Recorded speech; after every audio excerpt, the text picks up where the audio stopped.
All right.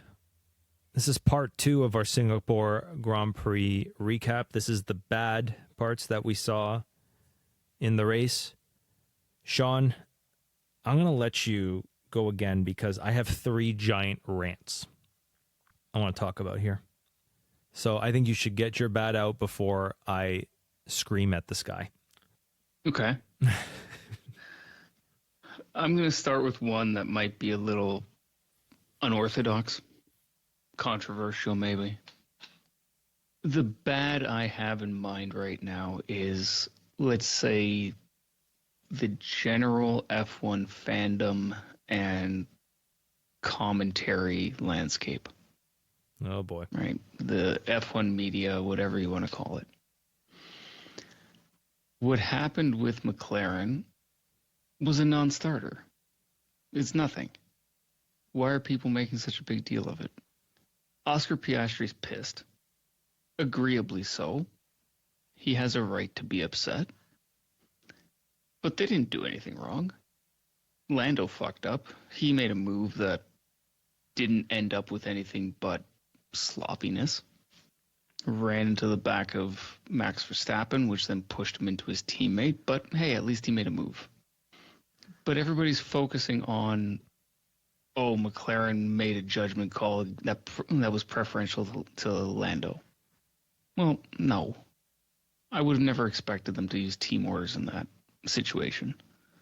Lando made a move. It wasn't on. Oscar didn't like it. Well, fuck, tough. It's the beginning of the race. It was literally lap 1. You've got 72 laps to get it back. Go out and do it. Your car's not damaged. His is. So all this hype, all this fake controversy that the fandom and the media are putting towards, let's say, tension at McLaren is all fucking nonsense. And it just needs to stop. We need to stop Netflix baiting everything here. This is not a real story. The real story was Monza. The real story was earlier in the year. This is nothing. I keep pointing to something is going to come between these two, and we keep edging closer to it. This is still not it. We're going to get to, I'm going to say Brazil. Something is going to happen in Brazil that's going to cause the championship fight to really implode. Now that McLaren has the title, it should be gloves off. If you want to talk about McLaren fucking up and McLaren doing this and that and, create your controversy, it's going to be now. Because what it should be is we have the championship. We cannot lose it. Go for it, boys. The driver's championship is yours. One of you is going to win it. One of you is going to lose it. It's in your hands now. Don't cost the team too much money. If we see nonsense that suggests one driver over the other, whatever, then there's something there. But up until this weekend when they didn't have the championship, it was all about winning the championship, guaranteeing the prize money. From now on, this is where we get into it. So please just stop with all the nonsense of, oh, but what about Oscar doing this? Or what about this that was, I don't fucking care. Let's just go racing. Anyway, that's kind of the first bad that I have. I don't know if you have any Can I comment comments on that? or takes on that. Yeah, absolutely. The problem is the precedent that they've set, right, throughout the season. So you're absolutely right, and now that they secured the bag, just go for it. The problem is because in this instance, if you want to be fair, it's probably the right thing to do. But you're right. They're never doing it. It's just because they made that stupid comment earlier in the season, right? And at Monza. So that's ringing in Oscar's mind. That's going off for at least the first 30, 40 laps. Oscar was clearly rattled this weekend, and he's my bad for that. And McLaren. Mm-hmm. Oscar was clearly off from that first lap incident because he caught Lando at a pretty blistering pace towards the end and showed that he had something, but too fucking little and too fucking late. You know? You like you said, you had 62 laps to really stick it to Lando that way, and you instead psyched yourself out. He pulled the Lando. But he's thinking the entire time, well, they should do something. They got to do something. I pulled over for them at Monza. I got screwed at Austria. I got screwed at Japan. I got screwed at Australia. I got screwed at Canada. I got screwed at Imola. Everybody forgets that they messed up Austria's strategy. Like, holy shit, people. I got screwed at Hungary. Like, that's what it is. You're right. They're making a big deal about this at the wrong time. I mentioned this too in Hungary. Why did they make a big deal about the orders then when Lando actually did a good stint? Why does the media sully and muddy these waters at the wrong time when they could be making a big deal at moments that we make a big deal of, that you and I talk about, which are logical, which are going, what the hell was that? Where they sort of brush aside like they did in Austria, Australia, Canada, blah, blah, blah, right? But that's what I think was going through Oscar's mind. I think he was just kind of like, seriously? They're not going to do anything for me? They're not going to try and at least pretend to be fair? Mm-hmm. And I think, yeah, that's why the media pounced on it, because like, oh, fairness, yeah. But you mess things up. You're right. Just leave it alone now. And your comment is absolutely right. Gloves are off now. And I don't think it's by Brazil. I think it's sometime in the next 2 races. I think by the end of Mexico they've both finished both races, they should be very happy. I think Oscar's going to make a move. He has the advantage, and he can set the tone. And McLaren be damned. And if that happens, Mark Webber, who I'm very pissed at right now, better wake the fuck up if Oscar does something. Because he sat there in the background all fucking season and pretended like he's the daddy of this situation. Like, I'll give him a stern talking to. They haven't fucking changed, Mark. If you're so stern, if you're so in control, if you're so helpful to Oscar, how has 9 races gone by where he's been screwed and you've said nothing? Wake the fuck up, Mark Webber. Sorry, this is one of my rants. Stand up for your boy. He's turning into you. This is what I always worried about. He's just standing there taking it, being like, I'm going to try and have the moral high ground. I'm not going to rock the boat. Yeah, how'd that fucking work out, Oscar? Look at your manager. Look at that beta loser who lost to Sebastian Vettel 40-9.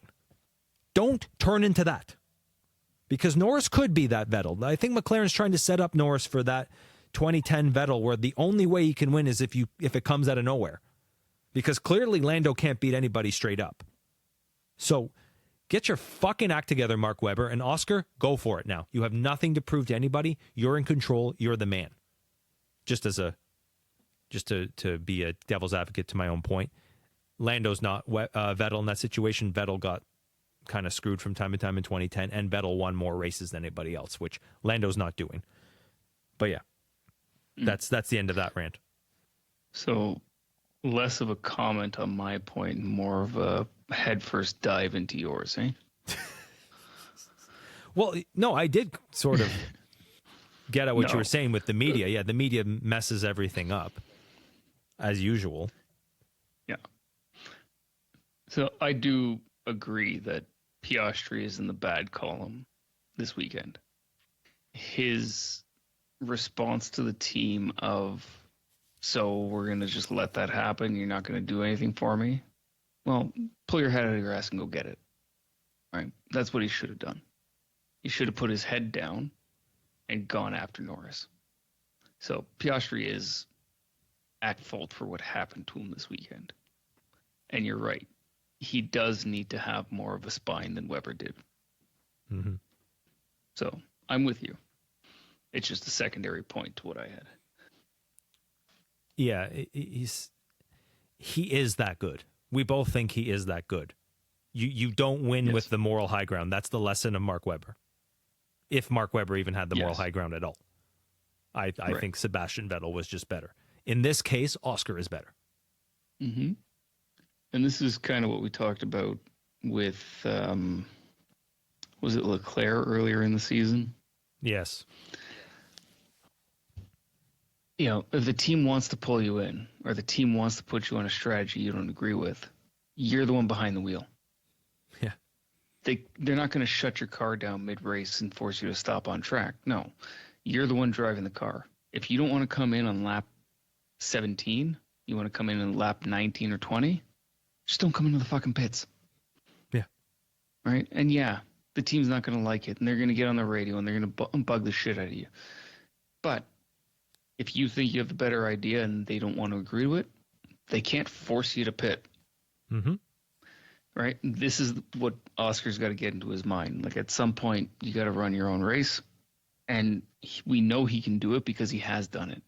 We've seen it last year. We've seen it this year. He knows what he's doing. Mm-hmm. He needs to get Zach Brown out of his head, just like most of us need to get away from Zach Brown. McLaren needs to get Zach Brown out of these races. The only team, by the way, where when they show the team principal, they're showing Stella, who, by the way, is the team principal, and the CEO, Zach Brown.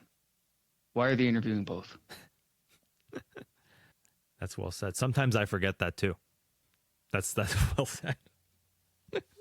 Right. And yeah, we have other teams where for a while it was kind of nebulous who was leading them, right? Like Kick Sauber for a couple years, we weren't sure who really was on top. Now it's pretty clear. This is not the case. It's been well established that Stella is the team principal, Zach Brown is the CEO.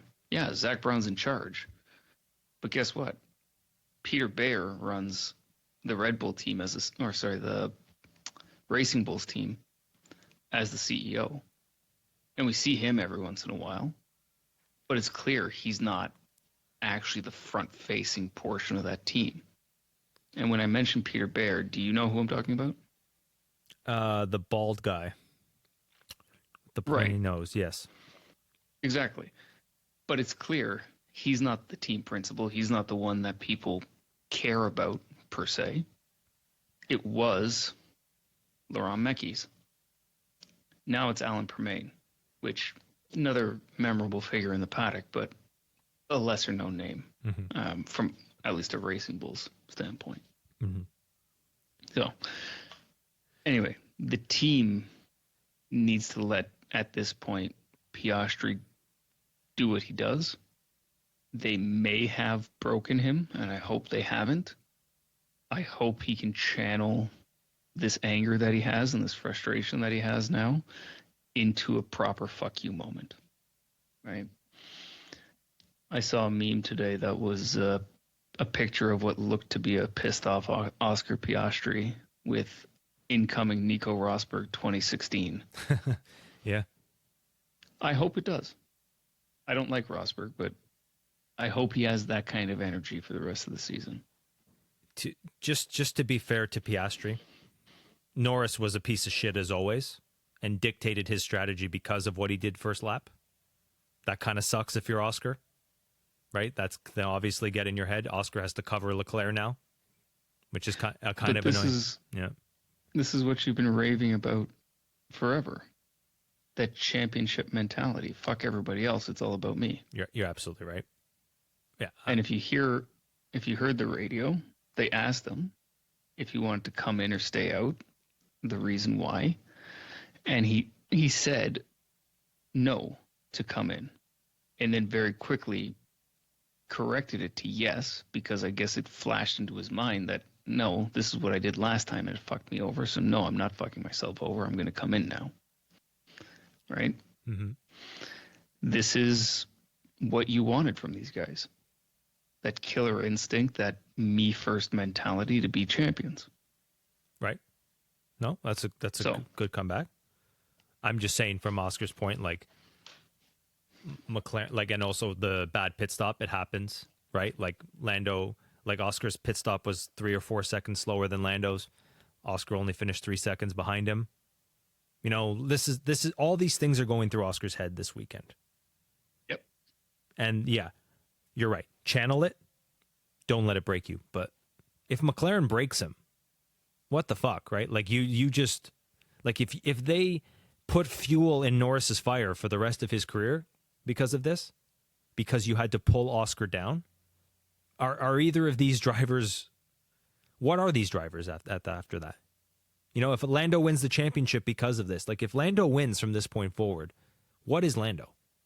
Is he good, or is he good minus Oscar. Yeah. The really problematic question is, I mean, I think Oscar's got a reasonable contract extension now, doesn't he? He's got a few years at least. He does. But if he were to say, fuck you guys, I'm gone, where's he going? That's a great question. He can't go to Ferrari. He can't go to Mercedes. No. He's not going to go to Ferrari. I think he's too intelligent for that. Well, let's put a pin on that. Let's put a pin on that. Well, because I have another rant later. Okay. I mean, it was a leading question because realistically, there's only one team. Aston Martin? No. Oh, Red Bull? You're not getting Lance Stroll out. No, come on. He's definitely not ending up at Red Bull. He's not part of their academy, so he's not getting a seat there no matter what. There's only one team for him to go to? Yes. Not logistically. Obviously, there are more teams he could slot into, but realistically, which one makes sense? Which one has the potential to give him anything close to what McLaren's given him? Either Williams. There you go. You got there. Or potentially Cadillac. No. In the future. No. Yeah, I don't have much faith in that Cadillac either, but it's not that I don't have faith in them, it's that they're going to do what Americans do. So the only place he has as a reasonable prospect in the near future would be Williams. Yeah. And they seem to be happy with their driver lineup, so unless something changes, that's not going to happen either. So realistically, McLaren has shoehorned him into an uncomfortable situation where either they put up with what they've done this year or his career's over, question mark. So he's already Weber if he doesn't win. Well, and this is where now it's entirely in his court to go out there and beat the absolute shit out of Lando Norris. I hope if McLaren he goes out. Yeah, and I mean he's got to knock off the shit of going to the team to ask permission to take a position back, right? And this is what I mean. He's got to go out there with the passion and the want to actually do this, because he's got 6 races plus 3 sprints, mm-hmm. to absolutely decimate Lando Norris. And he can do it. We know he can do it. The only track that might be difficult for him, given his history this year, is Las Vegas. Other than that, I don't see any reason why he couldn't dominate in the other tracks. I hope so, Sean. So this is a head down. I don't give a fuck about anyone anymore. There's no reason for team orders. Oscar's got to get out there and show them that he can make Lando his bitch. And then McLaren has no reason to favor Lando next year. Yeah. For both of them, a lot rides on these next 6 races. Both of their careers are dependent on what happens in the next 6 races. Oscar should win. Not just should, like not even just deserves. Like based on what we've seen this season, he has been the better driver. Mm-hmm. And I hope this race was just another step towards improvement from Baku. Baku was a low, took a small step up, and then he leaps forward again and learns a lot from this. I hope so. Yeah. Because if Max isn't dominating, I would love to still see Max win just to fuck with McLaren for what they did. But if Max doesn't win, I hope it's Oscar. Because he really has been the best driver this season. 7 wins and has led the championship for months now. And he's still treated like a number 2. Yeah, exactly. Just before you get to your next bat, I had a theory from Monza. I kept trying to do this on a quick blurb, like I was just going to do a FaceTime type of thing, like a video of me and the camera. I just didn't get time because, I have a hectic house. What if what McLaren did in Monza was try to set Oscar up, to turn him into the villain, so that they could justify rallying around Norris? So, like, what if they gave him a ridiculous order like they did, move over for Lando, even though it was completely in the racing guidelines, to see how Oscar would react? And if Oscar reacted normally, they could say, see, he's an asshole. We have no problem rallying behind Lando, at least under the surface. But I think he called their bluff. I think he called their bluff. And I think now he's in a position where he has all the cards because of it. They can't do anything to him anymore. I don't know, just a theory. Just a theory of mine. Yeah. It sounds like he went out and bought more tinfoil, but okay. Mm-hmm. All right. Who are your other bads? Whoop.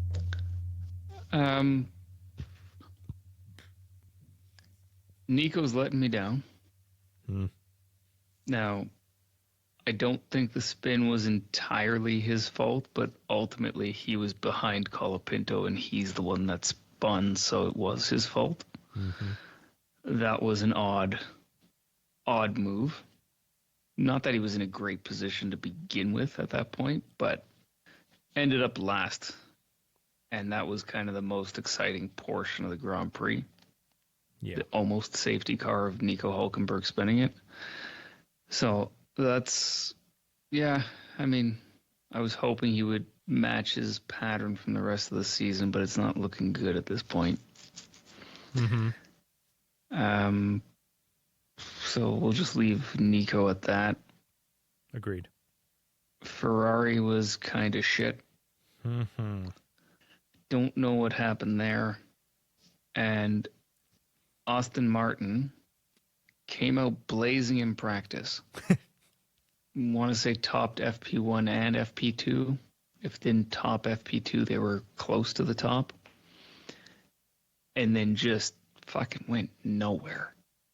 Like, and they mentioned it in the commentary, like, well, you know, looking at the pace, looking at the, you know, the actual pace when they normalized everything from the test runs, doesn't look like Aston is that fast. But to then drop off that much in qualifying and then go nowhere in the race, yeah, no, that's like, why bother flattering yourself that much in practice? So, yeah. Prematurely shot their wad. Well, yeah. And then I will end my bads with Liam Lawson. Mm. I don't want to beat up on the kid, but holy fuck. The same accident twice, back to back. Blew his practice sessions with the same accident. And not only was it the same accident, the second time around it was worse. Yeah, there's something to be said about coming back and pushing hard and not being afraid of the, you know, making the same mistake. But the implication there is that if you're going to push hard again and show that you have the courage to go out in there and do it anyway, that you're then going to improve, not get worse. Mm-hmm. And for him, everybody was close to the wall. Many people touched the wall in that same corner. He killed 3 tires and probably quite a few suspension components in that wall. There is a mental barrier that he can't seem to get on top of there. So I'll leave it there. You comment as you will. Well, that was the track that made him famous, right? The 10th that became because the it was 9th a good result, yeah. in Singapore. So that's very disappointing. I've been reflecting on him a lot. Yeah, he had a bad weekend. I don't want to beat up on him either, because I think he's just really gotten a raw deal. I think he's going to be a wrong place, wrong time type of driver. Whereas I think if he was just treated the way they treat Behrman, they treat even like the way Sauber treats Bortoleto, not necessarily the media, the way Wolf nurtures Antonelli, I think if they didn't throw him in the deep end, he would be a good, solid driver, maybe even an overachiever. I just think he's so erratic because he's kind of on edge at all times. He's trying to do more than he needs to do. He's not sure if he has the backing. So yeah, he's going to make mistakes. He's going to have weekends like this after a 5th in Baku, right? I think in the backdrop of this weekend, there was all this talk about Red Bull poaching Alex Dunn, the F2 driver. Mm-hmm. That might have gotten to his head this weekend because there's talk now even about dropping Lawson and Yuki for Dune and Lindblad, which is just fucking ridiculous. But it probably had something to do with what we saw, because this was his good track. This was supposed to be a good track for Liam, right? He wasn't here last year. He was there 2 years ago, and that's where he got his famous ninth. So I'm not sure what happened there. But yeah, maybe he's just not growing mentally. Maybe he's just beaten down. Maybe he's destroyed already. I was going to talk about another Red Bull driver in Yuki Tsunoda. I think this weekend, to me, I think I'm officially done with him. I'm done defending him. I think now it's all in his hands to show if he can keep his seat. You know, you kind of turned me to him. I never thought much of him. I always thought he was just that pay driver. I just thought his career was saved when it didn't need to be saved. After all the talk last week about we've turned the corner with the car, I feel more comfortable with the car feels more like the RB, while at the same time Max saying, Laurent coming in and showing us what he has made the Red Bull better. Is the Red Bull the RB? Is that why? Could the RB have won the championship with the right driver? As an aside. But yeah, Yuki was talking all this talk saying I've turned a corner, and you know what? He fell flat again. I'm a little disappointed, and I'm not going to defend him anymore. I think his career might be done unless there's a massive improvement in the next 6 races. And yeah, that's about that. For me, I have a rant. Unless you want anything else you want to comment on or rebut. No, I'll just say that I didn't mention Yuki because I've mentioned him kind of the last 2 episodes in the same light. I believe I have. Someone will correct me, I'm sure. I was trying to avoid the conversation, but I think you're right. I don't want to admit it, but I think that's the case. Yeah. Well, it's disappointing. We said this preseason this was a shot. And I'm sorry. You can't 5 steps forward, 5 steps back. We talk about mentality a lot, you know, and Sainz made a comment this weekend. He's like, yeah, I want to be a champion with Williams. I want to keep getting podiums. I want to win races. And he made us offhand remark about Yuki. Yeah, if you want to talk about somebody being a chef, talk to Yuki. I want to be a world champion. And it was like, it was those little things about the way Yuki talked in the past. He's like, yeah, I don't care if I win races. I have all these other hobbies. It's showing now. He needs some fight. He needs some grit. He needs some determination. And his mind looks like it's somewhere else. And it's a shame. It's a damn shame. Ferrari. Yeah. Let's talk Ferrari, shall we? Let's go. I didn't want to talk about them last week because they just had a lackluster weekend. And I think they feed off of our publicity. They exist to feed off of likes and gossip and being in the media sphere. I think you've mentioned this in other ways before, how they're all about the brand, they're all about bravado, they're all about ego, but they offer nothing. Right? So I didn't talk about them last week in Azerbaijan because they just had a shitty weekend. Obviously couldn't even get a driver switch right on the last lap, obviously, because it's Ferrari. But to watch them in Singapore just be listless again, in a track that they're normally pretty good at, to disappear, to sit away in 6th and 7th again, to offer nothing, and to be unable to finish the race without keeping the brakes. I'm pretty sure on both cars. I don't know if you can correct me on this.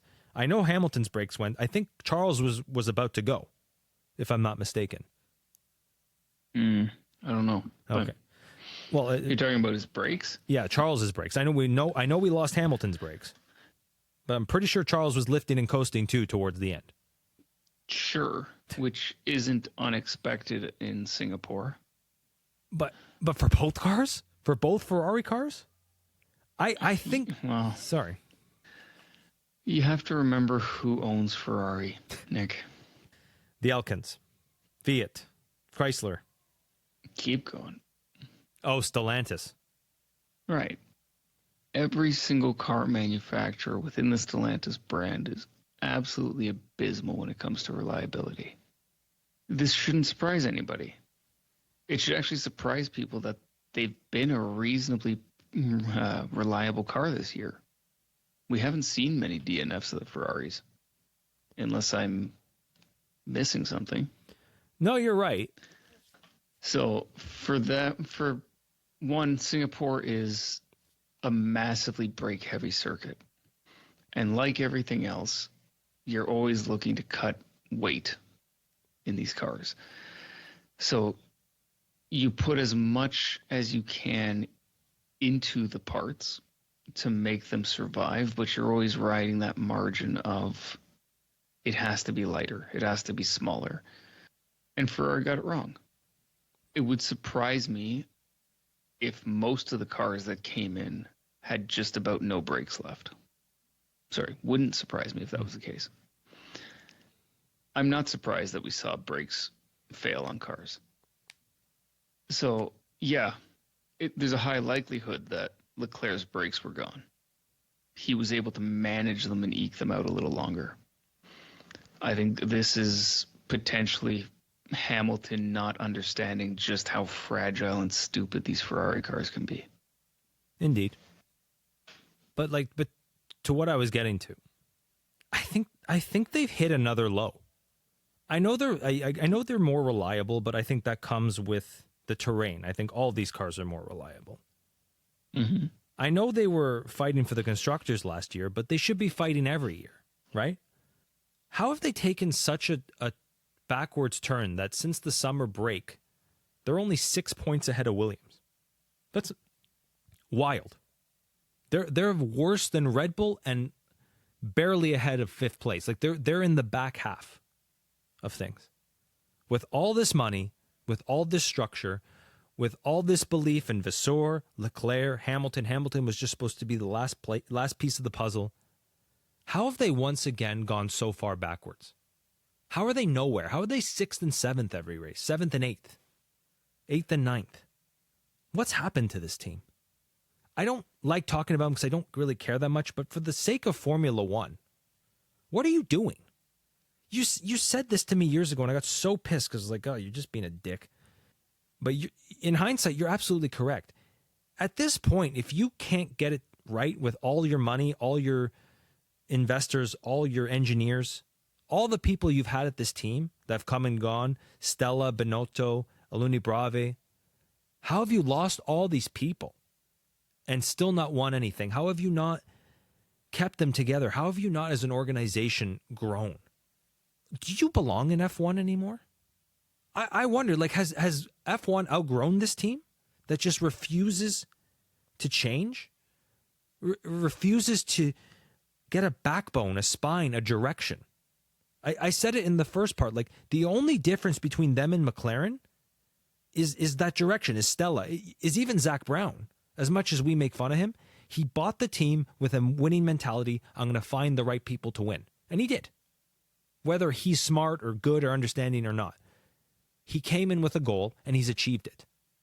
Ferrari have been telling us now for almost 20 years that they're about to win. And they're worse every year. And we look at, like I said, we look at the personnel they've lost. They look at the people that they've had that they should have won with. What are they doing? How are you here looking worse than you did in 95? In 95, they won races before Michael came. In 95, they were a threat. They had bite. They believed in themselves. I don't know where they're going here. They're so focused on the brand and making themselves look good that they've forgotten what it takes to win. And it's just, I'm tired of talking about it, but it's just awful to watch. And in the background of this week, I don't know if you saw, the Italian media released a report saying how Charles Leclerc is workshopping or getting feelers out there, seeing which team wants him in case Ferrari sucks in 2026. I don't know if you saw that. No. What a fucking piece of shit that guy is. This team that has done everything for you. This team that has built around you and you've offered them nothing. You're up and down every year. They don't know what to do with you. You don't know what you want. We've talked about this. He doesn't know what he wants. He doesn't know the pit stops. He always blames the strategist. He publicly blames Ferrari, has the audacity to say, I'm the best driver on the grid in 2023. He said this. actually said this. I think I'm the best driver on the grid. I'm just unfortunately at a team like Ferrari. Then fucking leave. Because they're not winning with you. And you've offered them nothing in 7 years now? If you don't want to be here, fucking go. Because you are the problem. This team rallying around you has destroyed itself. They would be, like I've said before, they'd be better off to rally around Hamilton because at least he knows how to win. He doesn't know what it takes exactly. He's probably a little too old now, but at least he may be able to find the right personnel or know the people that could come over to Ferrari or attract the right people if it's Team Lewis. But because Charles is here offering nothing, sitting there getting podiums from time to time, a freak pole here and there, and then having shitty race pace, and whenever things go wrong, he blames them loudly on the radio. He's offered no constructive growth or proper criticism to help this team. They've wasted so much time with this guy, and all he has to say is, I might just leave at the end of it all. Ferrari, you destroyed yourself over this guy, and it's time to fucking drop him. It's time to fucking drop him. Please listen to me, Ferrari. For the sake of Formula One, for the sake of you guys actually being good in Formula One, drop this guy. He doesn't want to be here. He doesn't think he can win with you, and he offers you nothing. Rally around Hamilton or drop him too. The reason I brought up 95 is because 95 was the last time they made a tough decision. Dropped Lacey and Berger, two popular drivers. Everybody loved them. Everybody believed they could win with them. When they dropped them, they got someone like Michael. They won. I think this is why I'm ranting, because I see this now. This is the moment. You're so shit you can't even finish the race with brakes. You haven't won a race all season. You're barely on the podium. You're barely offering anything. You're not going to even get second. After a year where you all believed that Ferrari, the media I'm talking to, the media all believed Ferrari was a lock for the championship. At the backdrop of McLaren winning the championship this weekend and Ferrari dropping another turd, it's time to make some tough decisions or get the fuck out of F1. Sorry. I'm so pissed. I was really pissed watching this team this weekend. They are fucking terrible.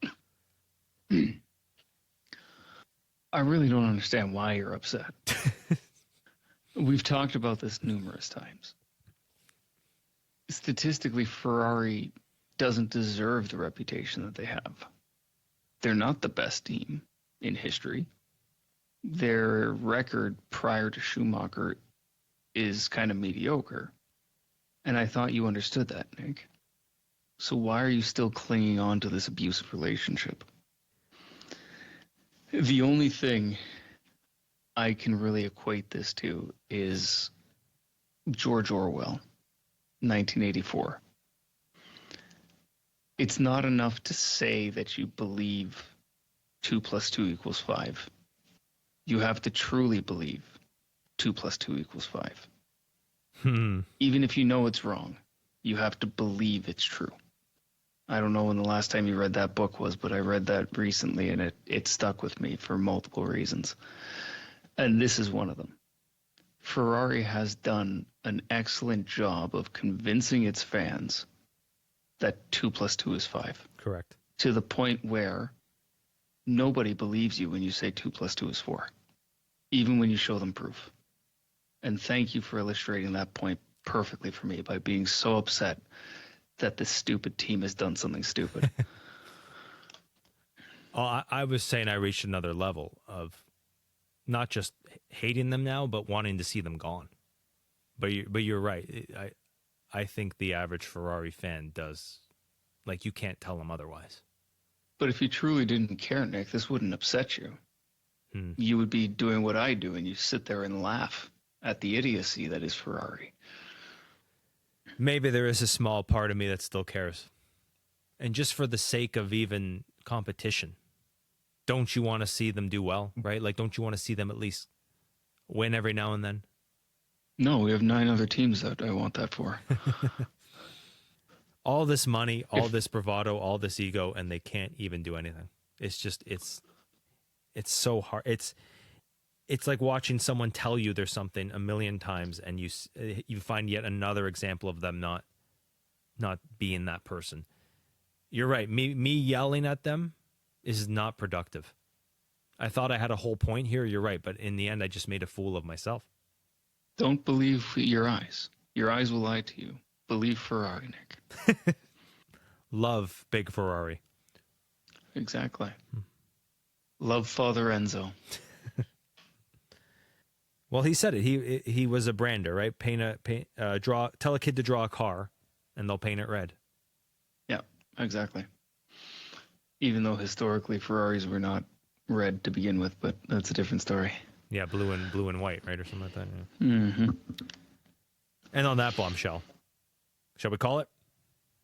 I think that's enough for tonight. Sorry for yelling at you for the past 45 minutes. Oh, if you didn't notice when I was stumbling to come up with a response for you, it's because I heard none of it. That's something AI would do. Our fans are right. I mean, we've drifted away from it, Nick, but we did push the point that maybe I'm not real quite a bit.